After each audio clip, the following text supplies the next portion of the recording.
Hey everybody, good morning. Good morning. It is day 87. Day 87 of Spiritual Healthcare. Welcome to everybody. I hope you guys are having a really awesome day today. We've got some awesome questions today as well, which I'm really excited about and excited to get going on. I hope you guys have had an amazing morning so far, and had an amazing yesterday too. Hope you guys had a good day yesterday. Hope it was really awesome. We had like a really good storm last night, which was pretty cool. Good morning, Kaz. Good morning, Patricia. Good morning, Des. Good morning, everybody. It is always good to see you guys. And Lucy, good morning. Hi, everyone. It is good to be back for day 87 of Spiritual Healthcare, which is always good. Yeah, I hope you guys are having a really good day. We've got lots to talk about today in regards to negative entities, as well as dealing with investigation and the sort of the politics of groups and stuff like that going on, and sort of toxicity and how to avoid it within investigation groups and stuff like that. But also it applies to whatever groups are in your experience. So it's all we're gonna go through a whole gambit of stuff today. Had a great question come in about negative entities and how they will switch personas during hauntings and investigations. So we're gonna chat about that. Yeah, this is going to be really good. I'm excited to move forward on this and get it going. As I say, I hope you guys had a good day. Is everybody's weather still as crazy as it was yesterday? Everybody was like posting yesterday that there was like massive heat waves, and there was like all sorts of stuff going on. We are not in a heat wave, but we've had these weird thunderstorms. Like the prairies get these really weird thunderstorms that come in and out where everything's fine, and then all of a sudden you just get smashed with some weird storm. So anyway, it's good to see all of you guys. And the questions that have come in that I thought were really good. Yesterday we talked a little bit about the idea of ethics and what happens when investigators break sort of codes of conduct like trespassing and stuff like that. And I wanted to branch into that a little bit more as well, because we're going to be talking about negative entities and what that context can look like in sort of the broad spectrum of things. Good morning to Brandy and Shadow. Hey guys. Lucy saying earthquake in Mexico. Yeah, that was crazy as hell. I really hope everybody is okay. We're getting like bits and pieces of it on the news up here in Canada. So holy damn, it seems like 2020 is the year, isn't it, for like all sorts of crazy stuff. Like I'm just kind of waiting for Godzilla to get scheduled next, I think. Hopefully not, but at this point it would not surprise me. Brandy says disgustingly hot here, and leftover humidity with rain yesterday. Oh god, yeah, we got rain yesterday, but you guys are so much warmer right now than we are. We've got some heat, but nothing like what you guys have. So this is going to be a really good morning. I love the concept of, as I say, negative entities and how ethics and whatnot relate to dealing with them, because let me tell you, there is some crazy behavior out there with a lot of people, and it's been going on for decades when it comes to dealing with hauntings and possessions and all sorts of things like that, and where ethics sort of come down the pipe and what that ends up looking like. So we're going to talk about that. We're going to, as they talk about negative entities and the bluffs that they can create, these personas. So yeah, so lots to deal with today. Kaz says that the Stay Puft Marshmallow Man is next. You know what? Honestly, at this point, if that hit the news, I'd be like, yeah, okay. Yeah, I don't even know if it would hit our radar anymore. I don't. Here we had that news from, the government not that long ago when they were talking about aliens and was it Area 51 or something like that, and they were doing that big disclosure, and you notice how it didn't even hit people's radar. Like the government basically comes forward and says, yes, aliens are real, and everybody's just going, yeah, all right. Like, just, it didn't even hit people's radar. It was the funniest thing. So good morning, Debbie. Nice to see you. All right, so let's get this cracking this morning because, as I say, lots to go through, lots to talk about. So I wanted to start off talking about what we discussed a bit yesterday, which was the sort of the ethics side of paranormal research, and we see this often with the bluffs and things, or like bluffs that even groups will come up with, sales pitches and whatnot, to rid people's homes of curses or negative entities, or whatever it is in their books, whatever they've decided on. And this goes right back, especially when we're talking about negative entities. This goes right back to old things in the Catholic Church, principles in the Catholic Church, people wanting to, get money or accept money or things like that for moving loved ones out of purgatory. There's a lot of controversy in regards to how to deal with some of this stuff, and a lot of people ended up seeing it as a moneymaker. So when we look back, even in some of the ancient cultures and things like that, there was a thing that went around for quite a while called the Tsar possession strategy.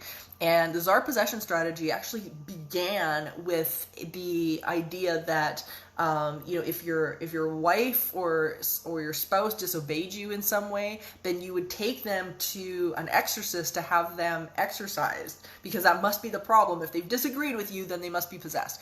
So basically what would happen was that the husband would take their wife there, and they would have to pay a ton of money to be able to get this person exercised. And the funny part of this story, I'll tell you, the funny part of this story was the fact that they then would turn around, the wives clued in that the husband had to pay this gargantuous amount of money to make them behave properly. And they would end up basically threatening a relapse. So the wife would go home and say, yeah, if you don't listen to me, if you don't pay attention to me, then guess what? I'm going to relapse and be possessed again. So you're going to have to fork out more money. So that totally backfired on them. Didn't work out. You think it's going to be a very male-dominated story until you realize it just got completely flipped on them. And then they were terrified that their wife was going to, get possessed, and they would have to fork out money. So it was really funny. But it's just another example as to how the system oftentimes gets manipulated. And we see it, right through up to modern times here, where we see different groups and things like that going in and charging money to rid homes of spirits and stuff like that.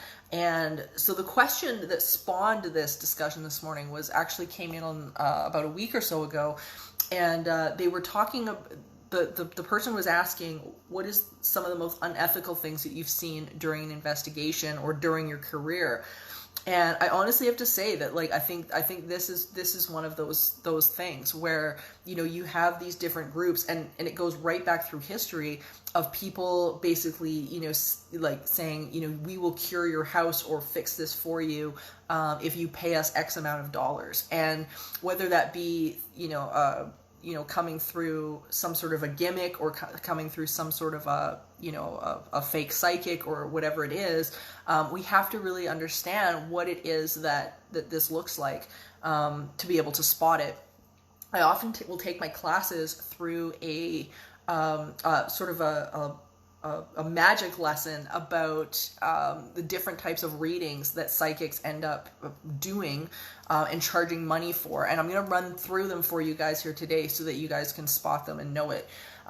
So the first that you've got to pay attention to is something called a cold reading. Okay, so cold reading is one of the most common readings that you're going to get when you go to a psychic or something like that.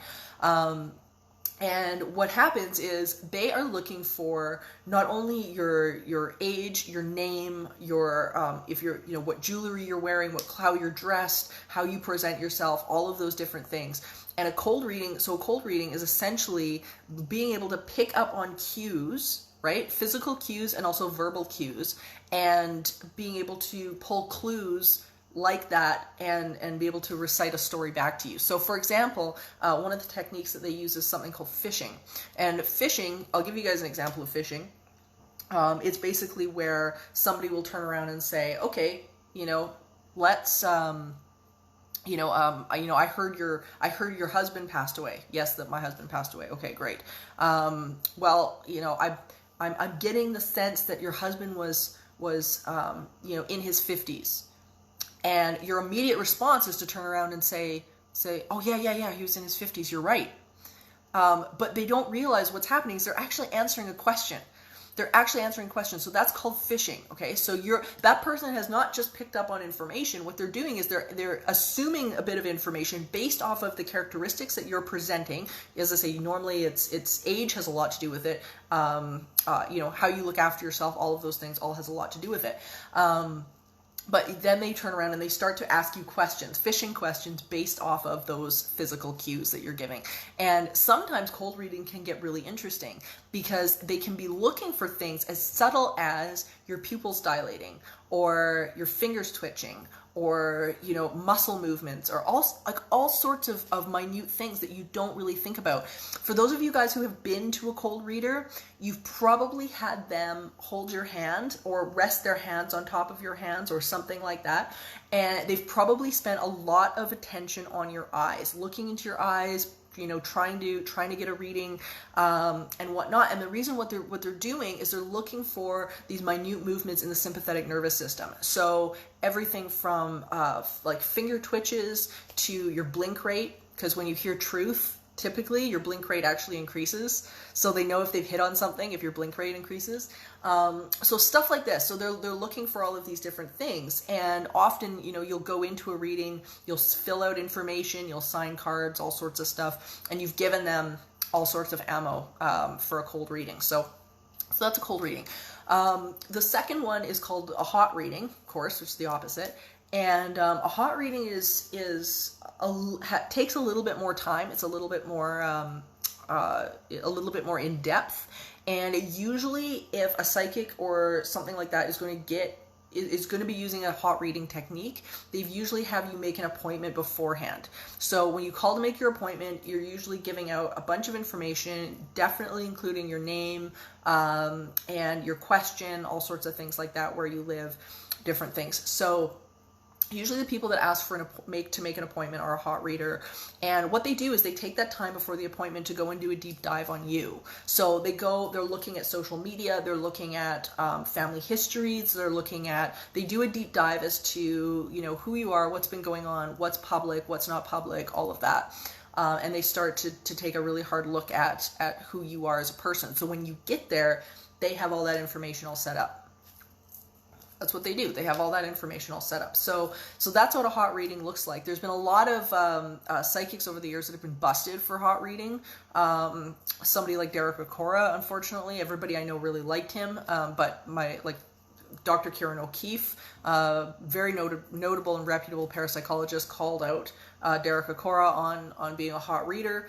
He found out what was happening was that he was actually sending his wife to go and do the research for him and come back and have all this information. And they caught him a couple of times on the show Most Haunted being doing a hot reading.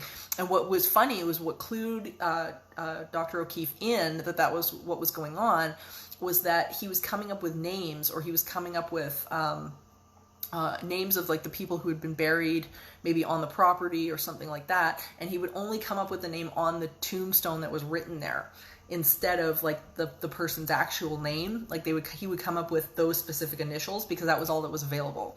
So it was interesting. It was very interesting. So that's a hot reading. It's research beforehand.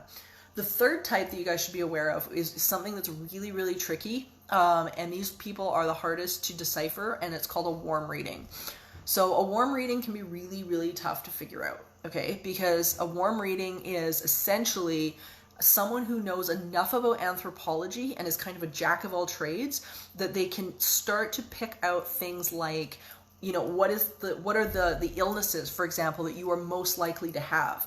If you are, say, for example, a overweight woman of African American descent, that's middle aged, oftentimes a condition that comes with those characteristics is something like the thyroid issues.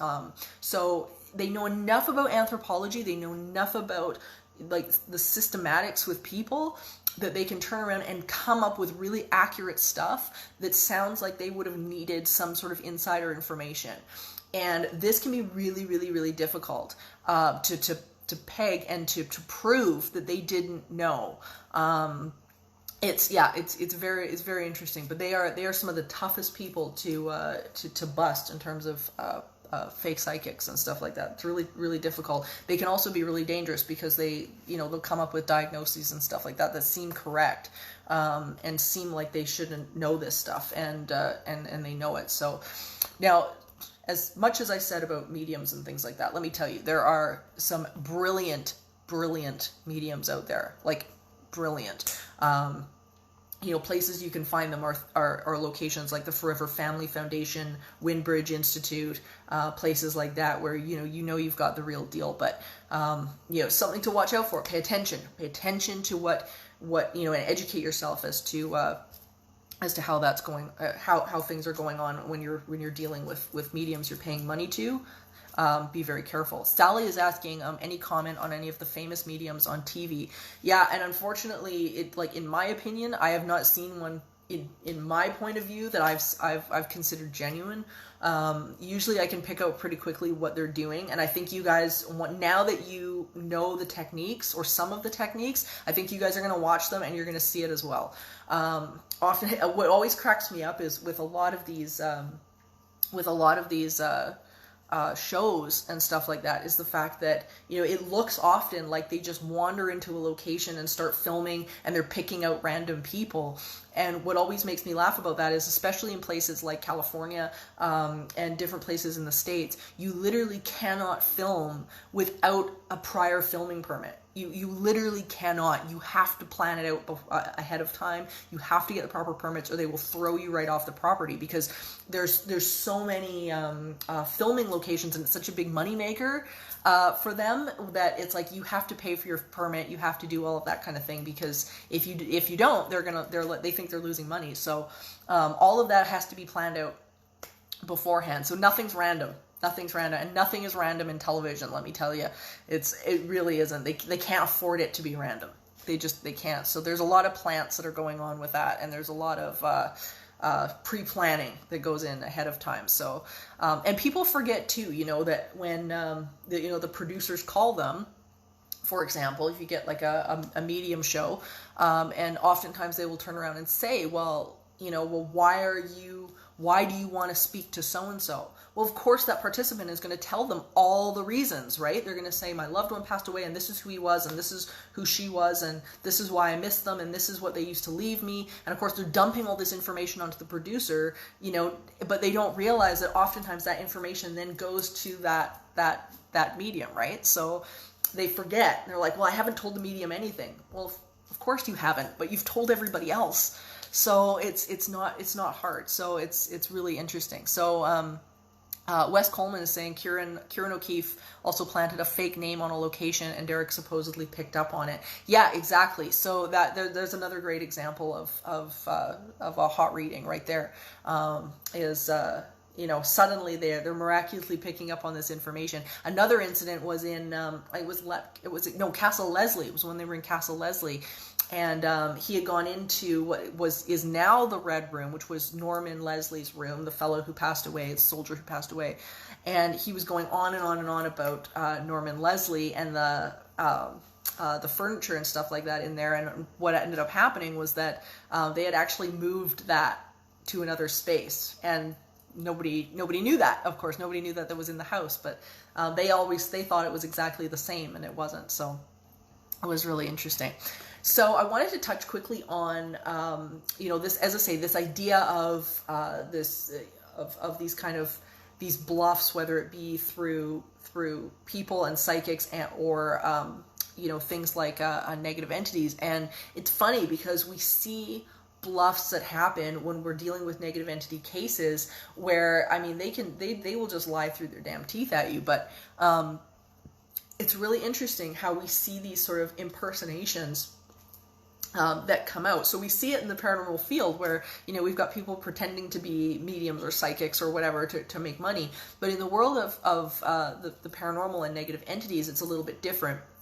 So sometimes what we'll get is a case, and we'll talk about this a bit more tomorrow because we're going to end up running out of time, I think. But negative entities are interesting because you'll get, there are various personality types that you typically end up seeing within hauntings. And the one type that we see somewhat common is an entity that will come forward as a child or a loved one, and have that ability to basically mimic, right? They mimic in terms of how they want to present themselves to the people around them. And usually it's a trust building thing. Usually they want to lull people into a sense of security. Sometimes they're trying to figure out how they are going to fit in. I had a really interesting case. This was probably, it was a few months ago now, because we weren't in quarantine at that point. So it was a few months ago, and the one thing that they reported, the family had this negative entity on their acreage, and one thing they reported was the fact that they had two little dogs, and the sweetest little dogs you'd ever want to meet. So the dogs got lots of attention all the time, and one of the things that they found was that this negative entity was actually impersonating a third dog. And the dog, apparently it looked really weird. It did not look normal. It had a weird head, and it walked weird, but it had the general body shape of one of their little Shih Tzus. And so they ended up considering it this sort of third dog that wandered around, but it was because it was getting that attention. So the image wasn't right. It looked off. It was creepy. But it was its way of participating in the role and not understanding how to move into that family without lessons on how to be in that space. It was very interesting. And Wes Coleman saying, one of the reasons why Ouija boards can be so dangerous. Yeah, here's the thing, is that people oftentimes, we don't critically think, and we don't question the things that are going on, or that are being told to us. We don't typically investigate past our own belief system, and that can be a real problem. And, with Ouija boards, as we've talked about so many times before, if you're in that pure positive state of being, and you're in joy, and you're in happiness and whatever, you can have the best experience in the world with a Ouija board, and you're on that frequency of getting these amazing things. But it's if you're not tuned into that, then what ends up happening is that you end up on the frequency of stuff that can impersonate, that isn't for your best interests. And you're more susceptible to falling into what you're getting told. And it's one of those things, right now in our world, that is so applicable to things so far past the paranormal, and so far past things like entities and stuff like that, where we're really having to check ourselves as to what we're believing, and understanding things like confirmation bias, right? Because confirmation bias is when you're basically looking for things to just validate your own belief system, and that's not helpful. So we have to be willing to check ourselves, and when we're getting information, even if it's something that we really, really want to hear, we have to be able to take a step back and go, okay, just chill out, let's wait a minute. What are we actually hearing? Is this for our best interest? And who is it coming from? Who is it coming from? I've had a number of people ask me in the past, what is the best way to know whether or not you're getting something through something like the Ouija board that is positive and good, and how do I know this isn't a bluff? Check how you're feeling. Check how you're feeling. Are you feeling good? Are you in a good state? Are you joyful? Are you happy? Are you coming into this with curiosity instead of fear? And if that's where your emotional resonance is, then you're probably getting back something pretty cool. And it's something that you can rely on. But if you're sitting there in grief or depression or fear or frustration or anything like that, you're not on the frequency of something that you want. And the odds of you getting that is practically zero. So you want to pay attention. People usually pick up the Ouija board when they are feeling, when they're missing somebody, when they want to be scared, when they want, all sorts of emotions on the negative end of the spectrum, and they usually end up getting something back that is reflective of that. So it's not a mystery. It's just one of those things where we have to pay attention as to how we're feeling. And Patricia's saying Ouija boards are like telephones. Don't give out your personal info to just anyone. Yeah, it's you have to be conscious and use your own emotional state as a measuring stick. Because if you're not in that good space, then guess what? It's not gonna turn out well. It just won't. It's like engaging in any sort of relationship. If you're not in pure positive energy, and you're pulling in people from that space, right? then it's not gonna work out. It's, you know, you're gonna get what you resonate with. You're gonna get what you resonate with, and, you know, oftentimes, you know, people will sit down to things like the Ouija board looking to communicate with somebody who has passed over, who is now joyful and blissful and having fun as non-physical energy, and, you know, they're still stuck back in upset and grief, and that's just not going to line you up with the person that you're looking for. It just won't. So yeah, it's something to think about. And as I say, something to think about when we're talking about, you know, moving forward with ethics, understanding, you know, the crazy that can happen and the scams that can go on within paranormal stuff. It's pretty expansive, and it's been going on for centuries with religions, with, you know, people that are claiming all sorts of new age cures, all sorts of stuff. So you gotta be really careful. So that being said, I wanted to read a little bit of good stuff from our Faith in the Valley, because I found a great passage today that I thought was just joyful and something to keep us in a good state going forward for our lovely day ahead of us. So check this out. The busiest people I know are often the most frightened people I know. They are afraid they won't be seen, afraid they won't be heard, afraid they won't do enough to be seen and heard. Being busy is like flying. The harder you flap your wings, the farther you go, the more you leave behind. Unfortunately, there are times when what we are flying to is not as loving, supportive, or necessary as what we fly away from. The key is to remember balance. It's possible to do all the things that you want to do while sprinkling it with the few things you need to do. Make a list of every important person and activity in your life. Make a schedule allowing quality time for everything and everyone on your list. Give yourself time or a day you will spend on each project and with each person. People you cannot see, you can call. Things you can't do, ask others to do them for you. Quality and not quantity is important for our lives. A little bit of everything will still mean we are busy, but at least we will be doing all that matters. So I wanted to leave you guys with that today, because I think that is such a key in how we get sucked into some of this stuff, is that, you know, the busier we are, we stop becoming focused, we stop becoming conscious of what the information that we're receiving and that we're taking in. It's easy to get busy and get dismissive.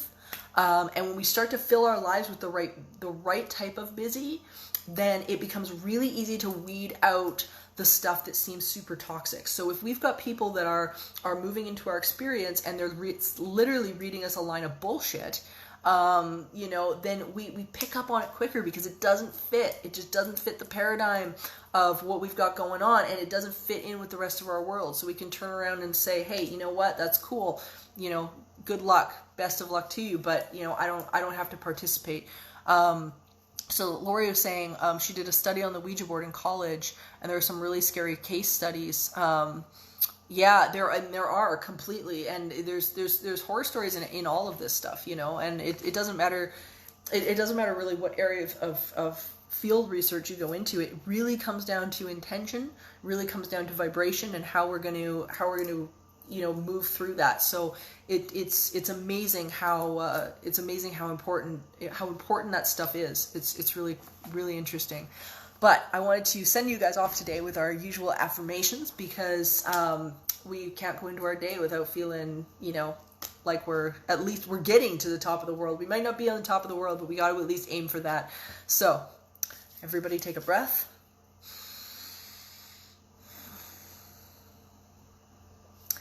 I'm a channel of peace and well-being, and my need for peace is abundantly met. I unconditionally accept, love, and appreciate myself and who I am.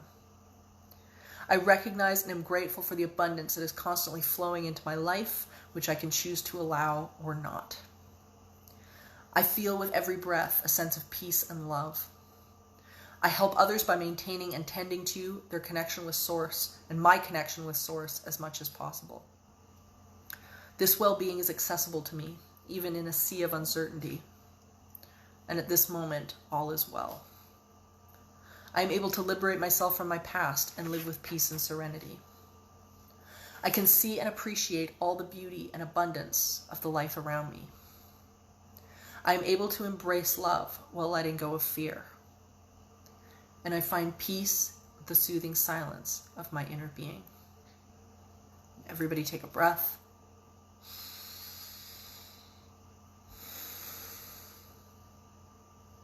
Hope you guys have an amazing day today.